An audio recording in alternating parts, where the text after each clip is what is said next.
Hello everyone, this is Sai. Welcome to social science channel. మనం ఈరోజు class 10th social స్టడీస్లో జియోగ్రఫీలో chapter 6 manufacturing ఇండస్ట్రీస్ని complete చేయబోతున్నాం అనమాట. ఈ వీడియోలో మనకు ఈ చాప్టర్ అనేది కంప్లీట్ అవుతుంది. మనకు ఈ చాప్టర్ పబ్లిక్ ఎగ్జామ్లో 4 మార్క్స్కి రాబోతుంది. 1 mark bit, 2 marks question, 1 mark map pointing అనమాట. మనం ఇప్పటి వరకు ఈ చాప్టర్లో మ్యానుఫ్యాక్చరింగ్ డెఫినేషన్ తెలుసుకున్నాం. తర్వాత ఒక కంట్రీ యొక్క ఎకానమిక్ స్ట్రెంత్ అనేది ఆ కంట్రీలో డెవలప్ అయిన ఇండస్ట్రీస్ మీద డిపెండ్ అయి ఉంటుంది. తర్వాత ఇంపార్టెన్స్ ఆఫ్ ఇండస్ట్రీస్ తెలుసుకున్నాం. తర్వాత అగ్రో బేస్డ్ ఇండస్ట్రీస్, అలాగే అగ్రికల్చర్ ఇండస్ట్రీస్ తమ యొక్క స్థానంలో అవి ఇంపార్టెంట్ అనమాట. తర్వాత క్లాసిఫికేషన్ ఆఫ్ ఇండస్ట్రీస్ చదువుకున్నాం అనమాట.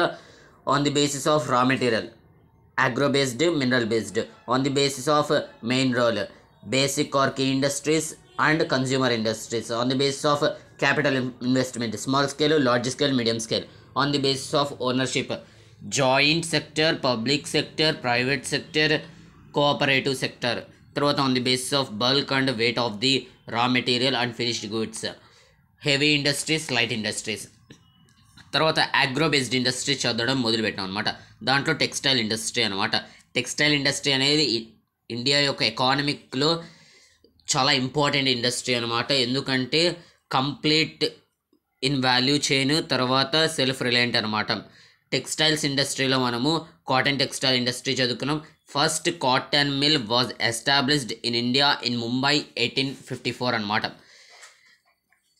దీని యొక్క డెవలప్మెంట్, కాటన్ మిల్ యొక్క డెవలప్మెంట్ 2 వరల్డ్ వార్స్లో బాగా డెవలప్ అయిందనమాట. తర్వాత మనకు కాటన్ మిల్స్ ఎక్కువగా మహారాష్ట్ర, గుజరాత్ ఏరియాస్లోనే కనబడిస్తాయి. ఎందుకు అంటే అక్కడ లోకలైజేషన్ మీద క్వశ్చన్ వచ్చిందనమాట.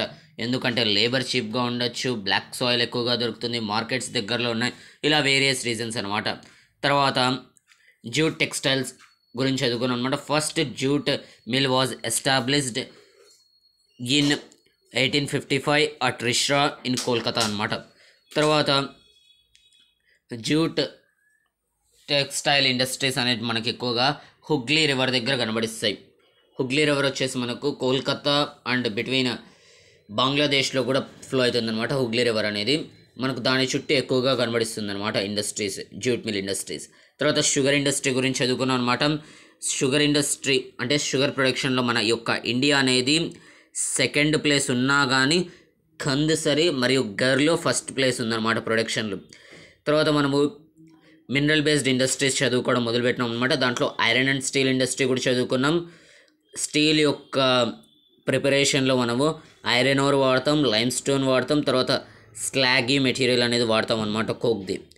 అర్థమైందా? అది దాన్ని 4:2:1 యొక్క ప్రపోర్షన్లో మనం మిక్స్ చేస్తాం అనమాట. తర్వాత అల్యూమినియం స్మెల్టింగ్ గురించి చదువుకున్నాం అనమాట. స్మెల్టింగ్ అంటే కరిగించడం అనమాట. స్మెల్టింగ్ ప్రాసెస్ కూడా మనం కింద చదువుకున్నాం అనమాట. ఓకేనా? తర్వాత కెమికల్ ఇండస్ట్రీస్లో మనము ఆర్గానిక్ ఇండస్ట్రీస్, ఇన్ఆర్గానిక్ ఇండస్ట్రీస్ కూడా చదువుకున్నాం అనమాట. తర్వాత ఫర్టిలైజర్ ఇండస్ట్రీస్, సిమెంట్ ఇండస్ట్రీస్ గురించి కూడా చదువుకున్నాం అనమాట. First cement industry was established at Chennai in 1804 అనమాట. ఇప్పుడు ఆటోమొబైల్ ఇండస్ట్రీ మనం చదువుకోవడం మొదలు పెడదాం అనమాట.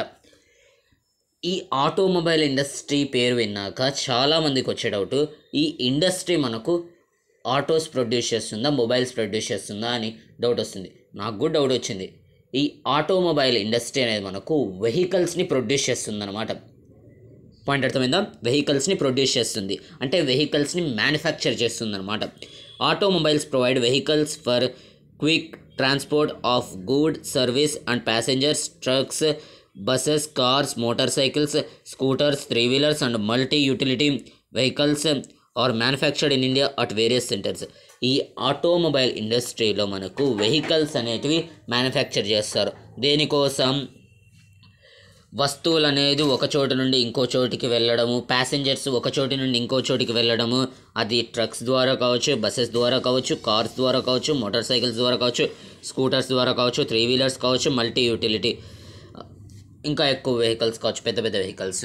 ఇవన్నీ మనకు ఆటోమొబైల్ ఇండస్ట్రీలో మ్యానుఫ్యాక్చర్ చేస్తారనమాట. ఇండియాలో చాలా ప్రదేశాల్లో ఆటోమొబైల్ ఇండస్ట్రీస్ అనేవి ఎస్టాబ్లిష్ అయి ఉన్నాయన్నమాట.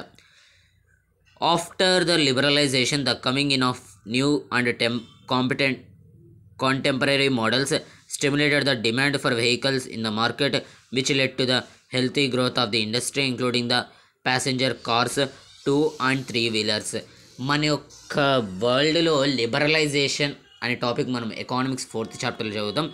లిబరలైజేషన్ అంటే ఒక కంట్రీ ట్రేడ్ బేరియర్స్ని రిమూవ్ చేయడాన్ని, ఆ ప్రాసెస్ని మనం లిబరలైజేషన్ అంటాం అనమాట. మన ఇండియా 1991లో లిబరలైజేషన్ని అడాప్ట్ చేసుకుందనమాట. ఈ లిబరలైజేషన్ ప్రాసెస్ జరగడం వల్ల కంట్రీస్ మధ్య గ్లోబలైజేషన్ ప్రాసెస్ అనేది చాలా క్విక్గా జరగడం మొదలైందనమాట. దాని ద్వారా ప్రజలు కొత్త కొత్త మోడల్స్ చూడడం వల్ల ఈ వెహికల్స్కి డిమాండ్ అనేది ఎక్కువగా పెరిగిపోయిందనమాట. పాయింట్ అర్థమవుతుందా? డిమాండ్ అనేది పెరిగిపోయింది. అది 2 వీలర్స్ కావచ్చు, 3 వీలర్స్ కావచ్చు అనమాట. The industry is located around. ఈ ఆటోమొబైల్ ఇండస్ట్రీస్ ఇండియాలో ఎక్కడెక్కడ ఉన్నాయంటే చెన్నైలో ఉంది, పూణేలో ఉంది, ముంబైలో ఉంది, ఢిల్లీలో ఉంది, గురుగ్రామ్ అనే విలేజ్లో కూడా ఉంది. తర్వాత కోల్కతా, లక్నో, ఇండోర్, హైదరాబాద్, జంషెద్పూర్, బెంగళూరు, ఈ అన్ని ప్రదేశాల్లో మనకు ఈ ఆటోమొబైల్ ఇండస్ట్రీస్ అనేవి మనకు కనబడిస్తాయి అన్నమాట. అర్థమవుతుందా? తర్వాత information technology and electronics industry. ఈ ఇండస్ట్రీ ఏమో చదువుకుందాం అనమాట. The electronics industry covers A wide range of products from transistor sets to television, telephones, cellular, telecom, telephone exchange, radars, computers and many other equipments required by the telecommunication industry. మనకు ఈ electronics industry అనేది చాలా ప్రోడక్ట్స్ని తయారు చేస్తుంది అనమాట. Electronics industry అంటేనే మీకు అర్థమైపోతుంది, ఎలక్ట్రిసిటీకి సంబంధించిన వస్తువులు అన్నిటి మ్యానుఫ్యాక్చర్ అవుతాయనండి. అది ట్రాన్సిస్టర్స్ దగ్గర నుండి టెలివిజన్ వరకు కావచ్చు, టెలిఫోన్స్ కావచ్చు, సెల్యులార్ టెలికామ్ కావచ్చు, టెలిఫోన్ కావచ్చు, టెలిఫోన్ ఎక్స్చేంజ్ కావచ్చు, రేడార్స్ కావచ్చు, కంప్యూటర్స్ కావచ్చు, మెనీ అదర్ ఎక్విప్మెంట్స్. అవన్నీ మనకు టెలికమ్యూనికేషన్ కోసం హెల్ప్ అవుతాయి. కాబట్టి మనం ఈ ఇండస్ట్రీ పేరు ఇన్ఫర్మేషన్ టెక్నాలజీ అండ్ ఏమన్నా ఎలక్ట్రానిక్స్ ఇండస్ట్రీగా పేరు పెట్టినాం అనమాట. అందుకే అనమాట. Bengaluru has emerged as the electronic capital of India. మనకు ఇండియాలో బెంగళూరు, అర్థమవుతుందా, బెంగళూరు ఎలక్ట్రానిక్ క్యాపిటల్గా ఏర్పడింది అనమాట ఇండియాలో. Other important centres for electronic goods. ఇంకా వేరే ఊర్లలో కూడా మనకు ఎలక్ట్రానిక్ ఇండస్ట్రీ అనేది ఫేమస్ అనమాట. ఏ ఊర్లు అంటే ముంబై, ఢిల్లీ, హైదరాబాద్, పూణే, చెన్నై, కోల్కతా, లక్నో అండ్ కోయంబత్తూరు, ఇవన్నీ కూడా ఫేమస్ అనమాట.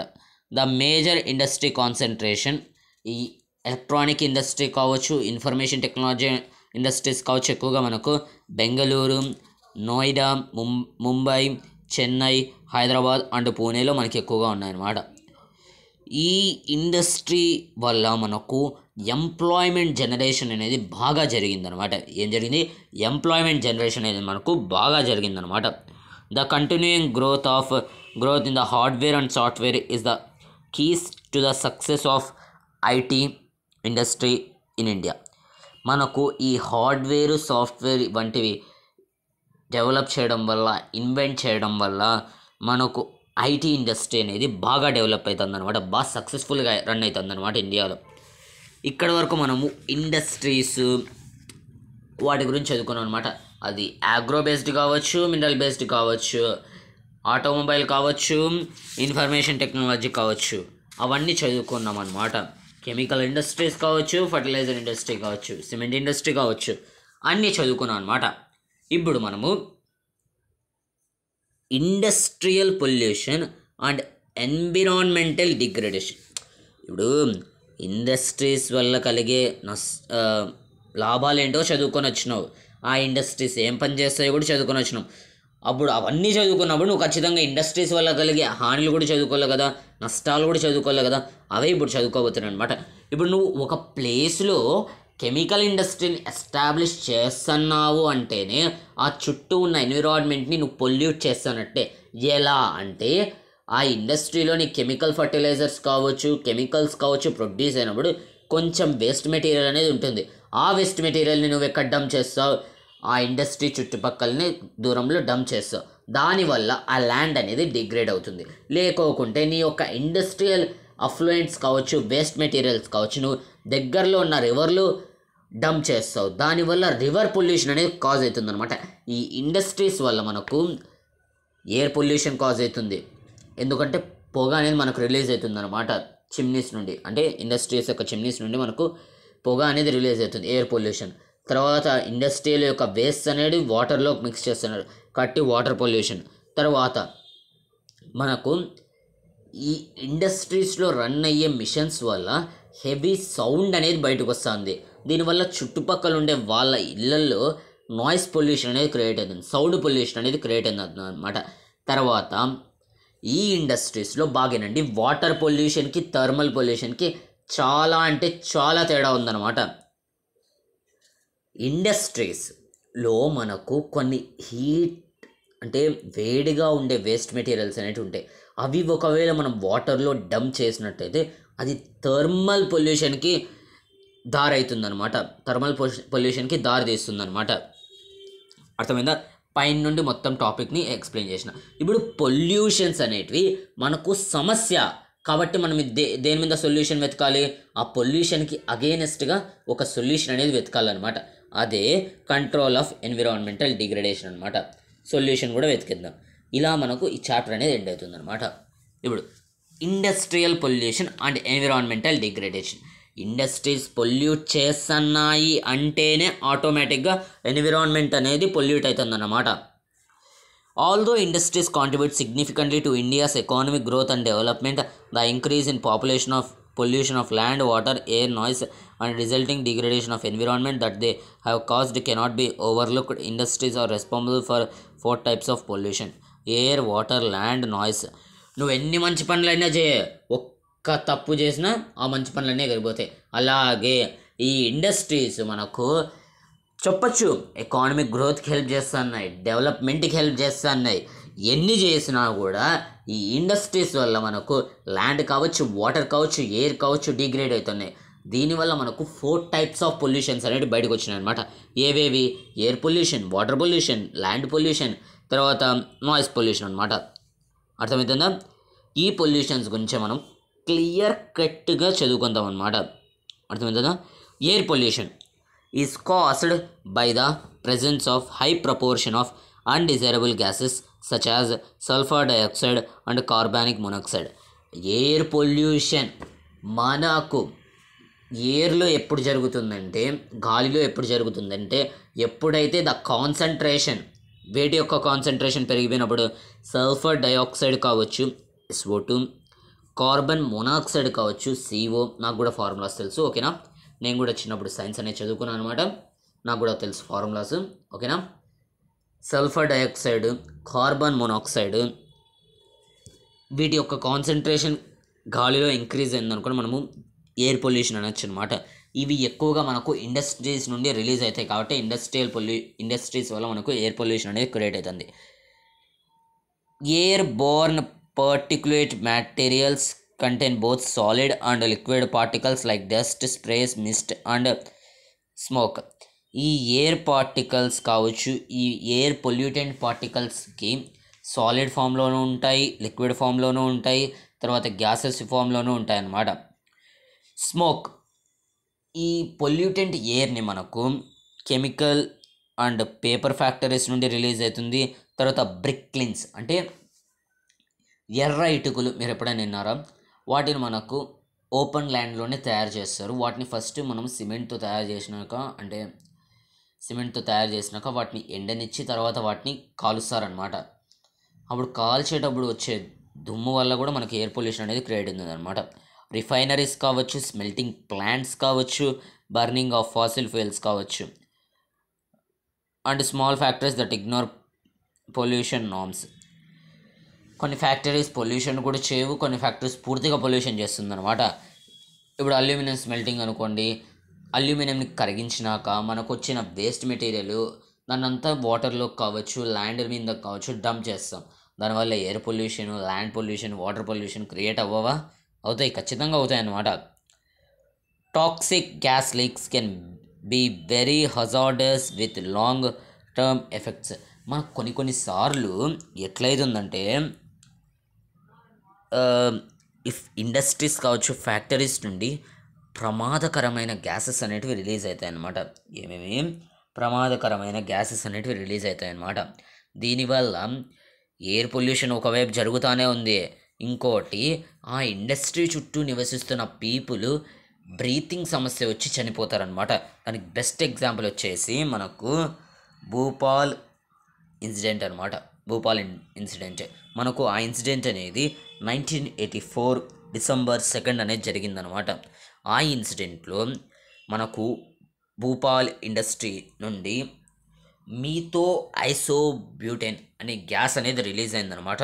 ఆ గ్యాస్ ఆ చుట్టుపక్కల ఉండే వాళ్ళు పీల్చడం వల్ల వాళ్ళు చనిపోయారనమాట. అర్థమవుతుందా? ఇలాంటి కొన్ని సందర్భాల్లో అంతెందుకు, మనకు వైజాగ్లో కూడా కరోనా టైంలో ఒకసారి గ్యాస్ అనేది రిలీజ్ అయింది ఇండస్ట్రీ నుండి. ఆ గ్యాస్ వల్ల చుట్టుపక్కల ఉండే వాళ్ళందరూ అన్కాన్షియస్ అయిపోయినారనమాట. వెంటనే అప్పుడు ప్రభుత్వం స్పందించి వాళ్ళని వెంటనే హాస్పిటల్ తీసుకుని వెళ్ళినారు కాబట్టి బతికినారనమాట. ఇలా మనకు ఇండస్ట్రీస్ నుండి ప్రమాదకరమైన గ్యాసెస్ అనేవి రిలీజ్ అవుతాయి అనమాట. దానివల్ల ఎయిర్ పొల్యూషన్ అనేది మనకు కాజ్ అవుతుందన్నమాట. గ్యాస్ ట్రాజడీ దట్ అక్కర్డ్, దీనివల్ల మనకి ఇక్కడ భోపాల్ గ్యాస్ ట్రాజడీ కూడా ఇచ్చినారనమాట. Air pollution adversely effects human health, animals, plants, buildings and the atmosphere as a whole. ఈ ఎయిర్ పొల్యూషన్ వల్ల మానవుల యొక్క హెల్త్ కావచ్చు, అనిమల్స్ కావచ్చు, ప్లాంట్స్ కావచ్చు, బిల్డింగ్స్ కావచ్చు అండ్ అట్మాస్ఫియర్ మొత్తం ఎఫెక్ట్ అవుతుందన్నమాట. ఇప్పుడు సపోజ్ నువ్వు ఆ ప్రమాదకరమైన గ్యాసెస్ని పీల్చినావు, నువ్వు బతికినావు, కానీ నీ యొక్క నెక్స్ట్ జనరేషన్స్ ఏవైతే ఉన్నాయో ఆ నెక్స్ట్ జనరేషన్స్లో ఈ గ్యాస్ పీల్చడం వల్ల నీ బాడీలో ఉన్న సమస్యలు వాళ్ళకి ట్రాన్స్మిట్ అవుతాయి అన్నమాట హెరిడిటీ ద్వారా.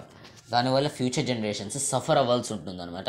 అంతెందుకు, మీకు బెస్ట్ ఎగ్జాంపుల్ చెప్పిన, మనకు జపాన్లో హిరోషిమా నాగసాకి మీద ఎప్పుడో న్యూక్లియర్ బాంబ్ అనేది వేసినారనమాట. ఇప్పటికీ అక్కడ రేడియేషన్ అనేది ఉంది. ఇప్పటికీ అక్కడ వచ్చే జనరేషన్స్ కొంచెం సమస్యలతో పుడుతున్నారనమాట. అర్థమవుతుందా? మనకు ఆ సమస్య అనేది చాలా జనరేషన్స్ కంటిన్యూ అవుతుందన్నమాట. Next water pollution. ఈ వాటర్ పొల్యూషన్ అనేది మనకు ఇండస్ట్రీస్ రిలీజ్ చేసే ఆర్గానిక్ వేస్ట్ వల్ల కలుగుతుంది, అలాగే ఇన్ఆర్గానిక్ వేస్ట్ వల్ల కూడా కలుగుతుంది అనమాట రివర్స్లోకి. ఈ వాటర్ పొల్యూషన్కి మెయిన్ కల్ప్రిట్స్ ఎవరో తెలుసా? ఏ ఇండస్ట్రీస్ తెలుసా? పేపర్ ఇండస్ట్రీ కావచ్చు, పల్ప్ ఇండస్ట్రీ కావచ్చు, కెమికల్ టెక్స్టైల్ ఇండస్ట్రీస్ కావచ్చు, డైయింగ్ ఇండస్ట్రీస్ కావచ్చు, పెట్రోలియం రిఫైనరీస్ కావచ్చు, టన్నరీస్ కావచ్చు, తర్వాత ఎలక్ట్రోప్లేటింగ్ ఇండస్ట్రీస్ కావచ్చు, డిటర్జెంట్స్ ఇండస్ట్రీ కావచ్చు, యాసిడ్ ఇండస్ట్రీస్ కావచ్చు, సాల్ట్ ఇండస్ట్రీస్ కావచ్చు, heavy metals like lead and mercury కావచ్చు, పెస్టిసైడ్స్ ఫర్టిలైజర్ ఇండస్ట్రీస్ కావచ్చు, synthetic chemicals, carbon, plastic, rubber use చేసి తయారు చేసే ఇండస్ట్రీస్ కావచ్చు, ఎక్సెట్రా. ఇవన్నీ వాటర్ బాడీస్లోకి వాళ్ళ యొక్క వేస్ట్ మెటీరియల్స్ డంప్ చేయడం వల్ల మనకు వాటర్ పొల్యూషన్ అనేది మనకు క్రియేట్ అవుతుంది అనమాట. ఈ fly ash, phospho gypsum and iron and steel slags are the major solid waste in India. ఈ ఫ్లై యాష్ కావచ్చు, తర్వాత ఫాస్ఫో గిప్సమ్ కావచ్చు, iron and steel slags waste material కావచ్చు, దీన్నంతా సాలిడ్ రూపంలో మన ఇండియాలో వాటర్లో డంప్ చేయడం వల్ల at a large scale water pollution అనేది మనకు జరుగుతుందన్నమాట. Next thermal pollution. Water pollution అంటే జస్ట్ వేస్ట్ ఎఫ్లూయెంట్స్ కావచ్చు, వేస్ట్ మెటీరియల్స్ డంప్ చేయడమే. థర్మల్ పొల్యూషన్ అంటే వాటర్లోకి మనము హీట్ అయిన వేస్ట్ మెటీరియల్స్ని డంప్ చేయడం అన్నమాట. Of water occurs. Thermal pollution అనేది ఎప్పుడు జరుగుతుందంటే హాట్ వాటర్, వేడిగా ఉన్న వేస్ట్ మెటీరియల్స్ ఉన్న వాటర్ని మనము ఫ్యాక్టరీస్ నుండి, థర్మల్ ప్లాంట్స్ నుండి రివర్స్లో కావచ్చు, పాండ్స్లో కావచ్చు పంపించేసినామనుకో, దానివల్ల మనకు థర్మల్ పొల్యూషన్ అనేది క్రియేట్ అవుతుంది. లేకోకుంటే మనం ఆ హాట్ వేస్ట్ మెటీరియల్స్ని కూల్ అయ్యేంత వరకు ఎదురు చూసి వాటిని రివర్స్లోకి వేసినామనుకోండి, దాని యొక్క ప్రభావం ఏదైతే లార్జ్ స్కేల్లో దొరికేది ఉందో అది కొంచెం తగ్గుతుందన్నమాట. అర్థమవుతుందా? దీని యొక్క ప్రభావం అనేది ఆ రివర్స్లో కావచ్చు, పాండ్స్లో కావచ్చు జీవిస్తున్న అక్వాటిక్ లైఫ్ మీద పడుతుందన్నమాట మనకు ఆ ప్రభావం అనేది. Waste from nuclear power plants, nuclear and weapon production facilities cause cancers, birth defects and miscarriages. Soil and water pollution are closely related. ఒకటి గుర్తుపెట్టుకోండి, ఇప్పుడు మనకు ఎక్కువగా ఈ న్యూక్లియర్ ఇండస్ట్రీస్ ఏవైతే ఉన్నాయో, మనం న్యూక్లియర్ పవర్ గురించి కూడా చదువుకున్నాం లాస్ట్ చాప్టర్లో. యురేనియం, థోరియం యొక్క మినరల్స్లో అటామిక్ స్ట్రక్చర్ని మార్చడం వల్ల మనకు ఎనర్జీ అనేది ప్రొడ్యూస్ అవుతుంది అనమాట. ఆ న్యూక్లియర్ ఇండస్ట్రీ కావచ్చు, థర్మల్ ఇండస్ట్రీ థోరియం ఇండస్ట్రీస్ కావచ్చు, ఆ ఇండస్ట్రీలో ఉన్న వేస్ట్ మెటీరియల్ని వాటర్లోకి కూలింగ్ చేయకోకుండా డంప్ చేయడం వల్ల మనకు ఈ పొల్యూషన్ అనేది క్రియేట్ అవుతుంది అనమాట. ఇలా డంప్ చేసిన వాటర్ని మనుషులు ఎవరైనా తాగినారనుకోండి, మనకు ఎక్కువగా క్యాన్సర్స్ రావడానికి అవకాశం ఉంది.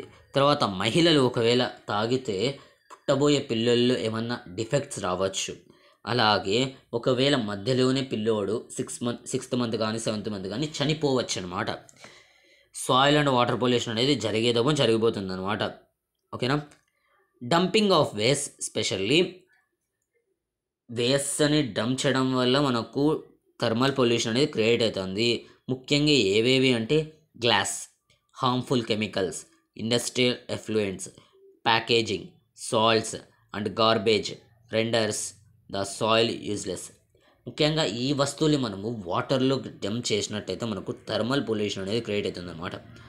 Rain water percolates to the soil carrying the pollutants to the ground and the ground water also get contaminated.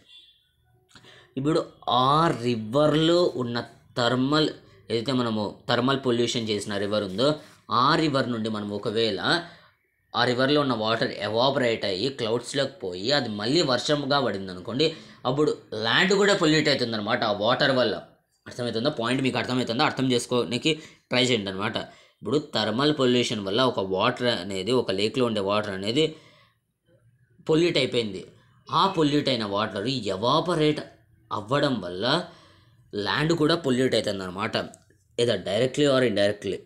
ఇప్పుడు నాయిస్ పొల్యూషన్ వల్ల ఇరిటేషను, కోపము, తర్వాత చెవుడు రావడము, హార్ట్ రేట్ పెరగడము, బ్లడ్ ప్రెషర్ పెరగడము, ఇంకా ఫిజియలాజికల్ ఎఫెక్ట్స్ ఇంకా రావడము, ఇలా జరుగుతుందన్నమాట సౌండ్ పొల్యూషన్. కొంతమంది బైక్ నడిపేటప్పుడు కూడా ఏదో అంబానీ అంత మీటింగ్స్ ఉన్నట్టు బైక్లో కూర్చొని హెడ్ ఫోన్స్ కానీ ఇయర్ ఫోన్స్ కానీ పెట్టుకొని వాళ్ళు మాట్లాడుతున్నారో పాటలు వింటున్నారో అర్థమే కాదు.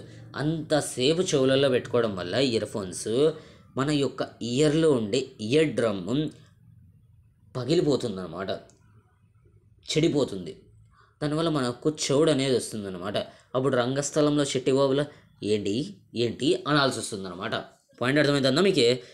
ఈ సౌండ్ ఎక్కువగా పెట్టడం వల్ల కూడా కొంతమంది కోపం అనేది వెంటనే వస్తుంది అనమాట. సౌండ్ తగ్గిలే అంటాం అనమాట మనం. Unwanted sounds is an irritant and source of stress. ఈ ఎక్కువ శబ్దాలు వినడం వల్ల మనకు మైండ్లో స్ట్రెస్ అనేది క్రియేట్ అవుతుంది. దీనివల్ల మనము ఏ పని మీద ఫోకస్ కూడా చేయలేమన్నమాట. Industrial and construction activities, machinery, factory equipment, generators, saws and pneumatic and electric drills also makes a lot of noise. మనకు మామూలుగా కన్స్ట్రక్షన్ యాక్టివిటీస్ అనేటివి ఇళ్ళ దగ్గరలో జరుగుతూ ఉంటాయి అనమాట. అప్పుడు ఆ కన్స్ట్రక్షన్ వర్క్స్లో యూజ్ చేసే మిషన్స్ వల్ల ఎక్కువ సౌండ్ అనేది వస్తుందన్నమాట. దానివల్ల మనకు ఇరిటేషన్ కలగడము, స్ట్రెస్గా ఫీల్ అవ్వడము, కోపం రావడము, ఇవన్నీ జరుగుతూ ఉంటాయి అన్నమాట. ఇది 4 types ఆఫ్ పొల్యూషన్ అనమాట కాజ్డ్ బై ద ఇండస్ట్రీస్. ఒకటి air pollution, water pollution, thermal pollution, noise pollution అనమాట. ఇవన్నీ సమస్యలు. వీటికి మనం సొల్యూషన్స్ని వెతకడానికి ట్రై చేద్దాం అనమాట. Every litre of waste water discharged by our industry pollutes 8 times the quantity of fresh water. What a line claps కొట్టండి. వాట్ ఏ లైన్ ఏంటి?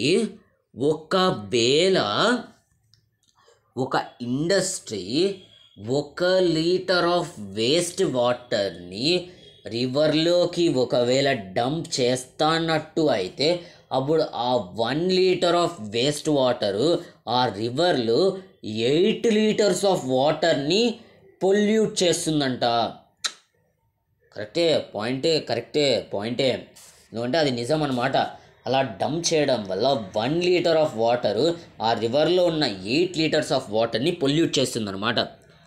How can the industrial pollution of fresh water be reduced? ఈ fresh water, rivers వాటర్ని, lakes వాటర్ని మనం కాపాడాలి అంటే ఏ పనులు చేయాలి అంటే ఇక్కడ మనకు ఫస్ట్ వాటర్ పొల్యూషన్ని ఆపడానికి ఏ జాగ్రత్తలు తీసుకోవాలో ఇచ్చినారనమాట. తర్వాత మనకు ఎయిర్ పొల్యూషన్కి ఇచ్చినారు, తర్వాత నాయిస్ పొల్యూషన్కి ఇచ్చినారు.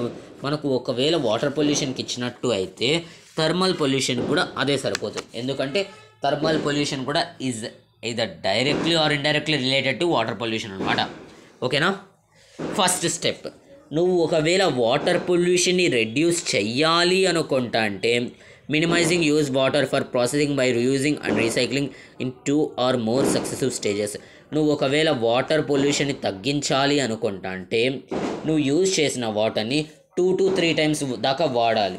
ఒకవేళ మీ ఇంట్లో క్లాత్స్ వాష్ చేయడానికి బకెట్ ఆఫ్ వాటర్ని వాడుతున్నట్టు అయితే మీ పని అయిపోయినాక, మీ క్లాత్స్ వాష్ అయినాక ఆ వాటర్ని మీరు ప్లాంట్స్కి పోవచ్చు అనమాట.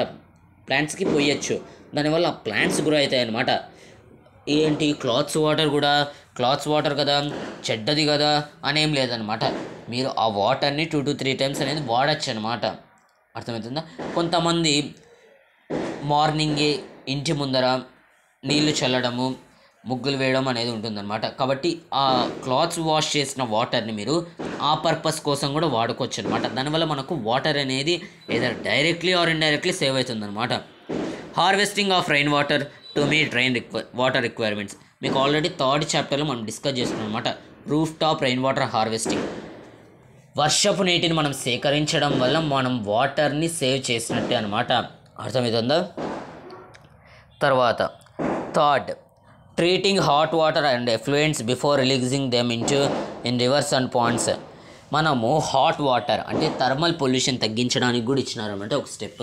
ఏమని, నువ్వు ఒకవేళ థర్మల్ పొల్యూషన్ని తగ్గించాలి అనుకుంటా అంటే రివర్స్ పాండ్స్లోకి హాట్ వాటర్ని రిలీజ్ చేయకోకుండా కూల్ అయిన వాటర్ని రిలీజ్ చేయడం మంచిదన్నమాట. Treatment of industrial effluents can be done in 3 phases. Industrial పొల్యూషన్ని తగ్గించాలి అంటే మనము 3 stagesలో చేయొచ్చు అనమాట. Primary treatment by mechanical process. This involve screening, grinding, flocculation and sedimentation. మనము ఫస్ట్ మనుషుల్ని పెట్టి వెళ్ళే వేస్ట్ మెటీరియల్ని క్లీన్ చేయించడం అనమాట. చేయొచ్చు. గ్లవ్స్, మాస్క్ అవన్నీ వేసుకొని చేయొచ్చు అనమాట. మెకానికల్ ప్రాసెస్ అనమాట. ఫస్ట్ది వచ్చేసి మనకు మిషన్స్ ద్వారా చేయించవచ్చు అనమాట.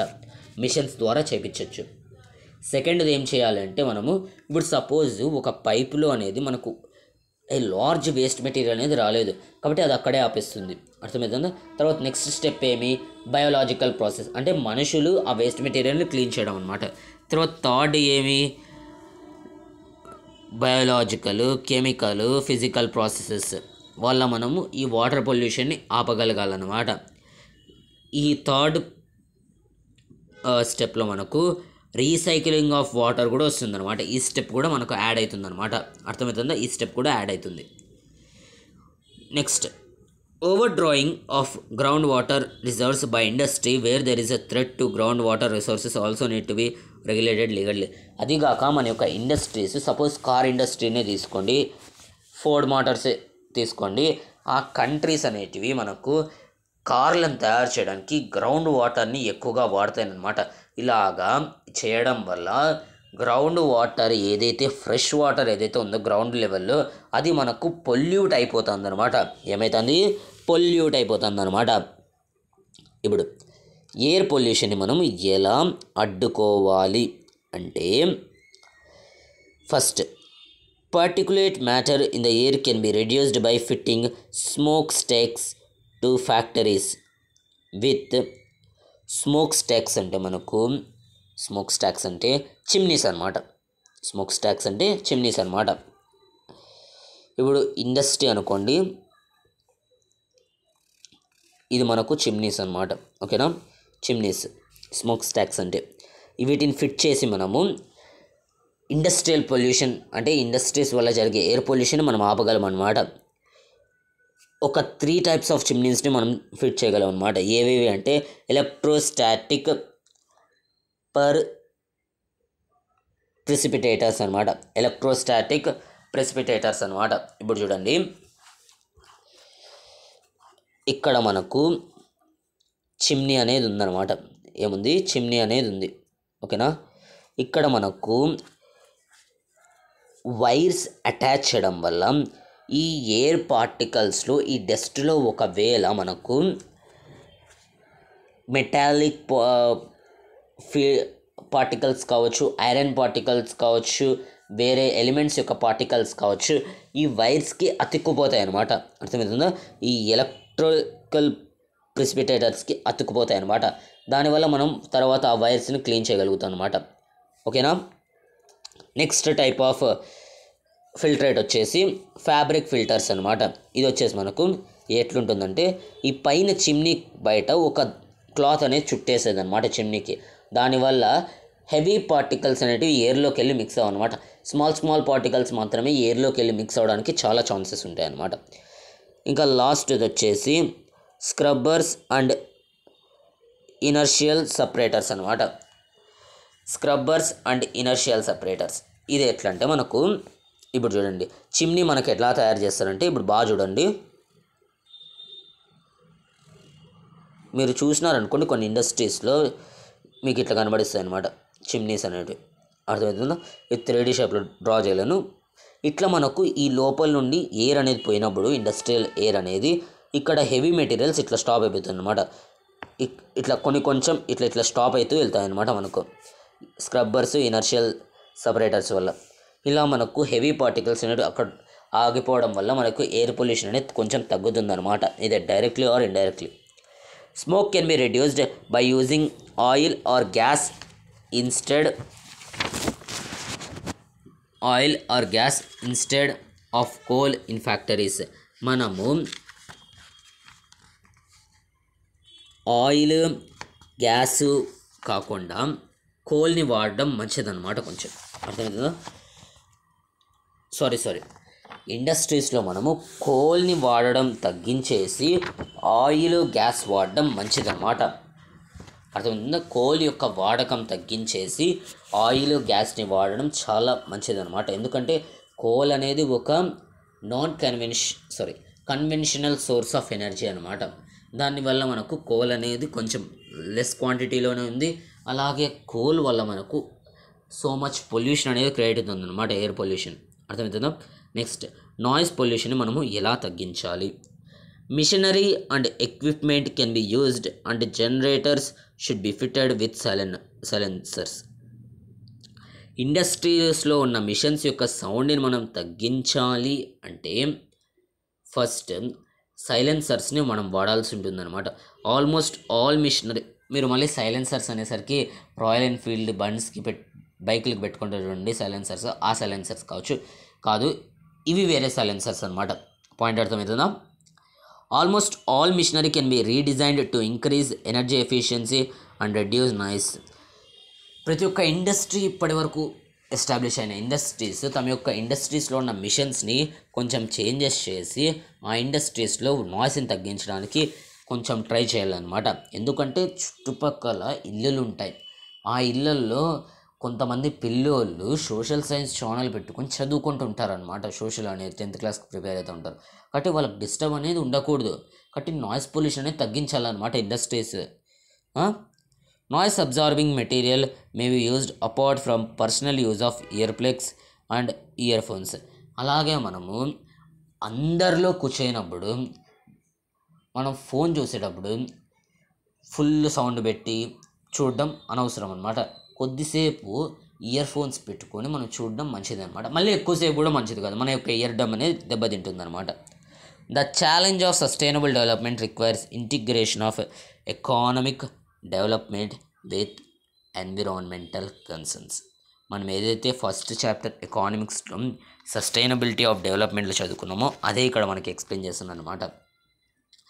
మనకు నువ్వు ఎంత డెవలప్ అవ్వాలనుకుంటున్నావు అంత డెవలప్ అవ్వు, నీకు రెస్ట్రిక్షన్స్ ఏం లేవు. కానీ నువ్వు అవుతున్న డెవలప్మెంట్ వల్ల ఎన్విరాన్మెంట్ ఒకవేళ డ్యామేజ్ అవుతున్నట్టయితే అప్పుడు నువ్వు డెవలప్మెంట్ అయినా ఒకటే కాకపోయినా ఒకటే అన్నమాట. పాయింట్ అర్థమైందా? ఇప్పుడు నెక్స్ట్ ఇక్కడ మనకు ఒక లాస్ట్ టాపిక్ ఇచ్చినారనమాట, ఎన్టీపీసీ. ఎన్టీపీసీ ఫుల్ ఫామ్ వచ్చేసి ఎక్స్పాండేషన్ వచ్చేసి అబ్రివేషన్ వచ్చేసి నేషనల్ థర్మల్ పవర్ కార్పొరేషన్. ఏంటంటే నేషనల్ థర్మల్ పవర్ కార్పొరేషన్ అనమాట ఫుల్ ఫామ్ అనేది. ఈ నేషనల్ థర్మల్ పవర్ కార్పొరేషన్ నేమ్లోనే థర్మల్ అనేది ఉందన్నమాట. ఇది మనకు ముఖ్యంగా థర్మల్ పొల్యూషన్ తగ్గించడానికి స్టెప్స్ అనేది తీసుకుందనమాట. Is a major power providing corporation in India. ఈ నేషనల్ థర్మల్ పవర్ కార్పొరేషన్ మనకి ఎక్కువగా ఇండియాలో పవర్ అనేది ప్రొడ్యూస్ చేస్తుంది అనమాట. ఈ ఎన్టీపీసీకి ఐఎస్ఓ సర్టిఫికేషన్ ఉంది, ఎన్విరాన్మెంట్ మేనేజ్మెంట్ సిస్టమ్కి, అర్థమవుతుందా? తర్వాత దాని యొక్క కోడ్ వచ్చేసి ఐఎస్ఓ యొక్క కోడ్ వచ్చేసి 14001 సర్టిఫికేషన్ నంబర్ అనమాట. అది the corporation has a proactive approach for preserving the natural environment and resources like water, oil and gas and fuels in places where it is setting up power plants. This has been possible through ఈ NTPC organisation ఎక్కడెక్కడైతే industries establish చేస్తుందో అక్కడ చుట్టుపక్కల ఉండే ఎన్విరాన్మెంట్కి ఎటువంటి నష్టం కలుగకుండా steps అనేది తీసుకుంటుందన్నమాట ఈ ఎన్టీపీసీ ఆర్గనైజేషన్ అనేది. దానివల్ల ఎన్విరాన్మెంట్ పొల్యూషన్ అనేది తగ్గుతుంది. అలాగే వీళ్ళు వాటర్కి రెస్పెక్ట్ ఇస్తారు, ఆయిల్కి రెస్పెక్ట్ ఇస్తారు, గ్యాసెస్కి రెస్పెక్ట్ ఇస్తారు, ఫ్యూయల్స్కి రెస్పెక్ట్ ఇస్తారు. అంటే వాటిని ఎక్సెస్లో యూజ్ చేయకుండా అవసరమైనంత వరకు యూజ్ చేస్తారనమాట. అలాగే యూజ్ చేయడం వల్ల పొల్యూషన్ అనేది క్రియేట్ అవ్వకుండా జాగ్రత్తలు అనేది పడతారనమాట. అది వాళ్ళు ఎలా చేయగలుగుతున్నారో మనం స్టెప్స్ అనేది చూద్దాం అనమాట. 5 పాయింట్స్ ఇచ్చినారు, దీంట్లో ఏమైనా అడగచ్చు. What are the ways shown by the NTPC to decrease the environmental pollution అని అడగచ్చు అనమాట. Optimum utilisation of equipment, adapting latest technology techniques and upgrading existing equipment. ఇప్పుడు వస్తున్న టెక్నాలజీని మనం ఎంతైతే యూజ్ చేసుకుంటామో అలాగే ప్రజెంట్ ఉన్న ఎక్విప్మెంట్ని ఎంతైతే అభివృద్ధి చేస్తామో దానివల్ల మనకు ఓవర్ యూటిలైజేషన్ అనేది తగ్గిపోతుందన్నమాట, పొల్యూషన్ అనేది తగ్గిపోతుందన్నమాట. ఓకేనా? అలాగే మనం వేస్ట్ జనరేషన్ చేయడాన్ని కూడా కొంచెం తగ్గించాలన్నమాట. సెకండ్ పాయింట్ అది చెప్తుంది. థర్డ్ పాయింట్ వచ్చేసి providing green belts for nurturing ecological balance, addressing the question of special purpose vehicles for afforestation. అలాగే మనకు వీలైనన్ని చెట్లు అనేటివి నాటాల్సి ఉంటుంది, అఫారెస్ట్ అనేది చేయాల్సి ఉంటుంది అనమాట. అర్థమవుతుందా? అలాగే వెహికల్స్ని మనకి ఎంత వీలైతే అంత తగ్గించాల్సి ఉంటుందన్నమాట. Reducing environmental pollution through ash pond management, ash water recycling system and liquid waste management. అంటే ఎన్విరాన్మెంటల్ పొల్యూషన్ అనేది మనము రివర్స్లో కావచ్చు, పాండ్స్లో కావచ్చు, యాష్ని వేయకోకుండా యాష్ని మనం రీసైక్లింగ్ చేయడం వల్ల, అలాగే వాటర్స్ని కావచ్చు, రివర్స్ని కావచ్చు, ప్రొటెక్షన్ ఇవ్వడం వల్ల మనకు ఇది సాధ్యమనేది అవుతుందన్నమాట. Ecological monitoring, reviews and online database management for all its power stations. ఈ ఎన్టీపీసీ అనేది తన యొక్క థర్మల్ పవర్ ప్లాంట్స్ మొత్తాన్ని గమనిస్తూనే ఉంటుందన్నమాట. ఈ ఇండస్ట్రీ ఎన్విరాన్మెంట్కి ఏమన్నా నష్టం కలగజేసిందా లేదా అని చూస్తూనే ఉంటుందన్నమాట. అర్థమవుతుందా? ఇది మనకు రామగుండం ప్లాంట్ అనమాట. ఇది మనకు రామగుండం ప్లాంట్.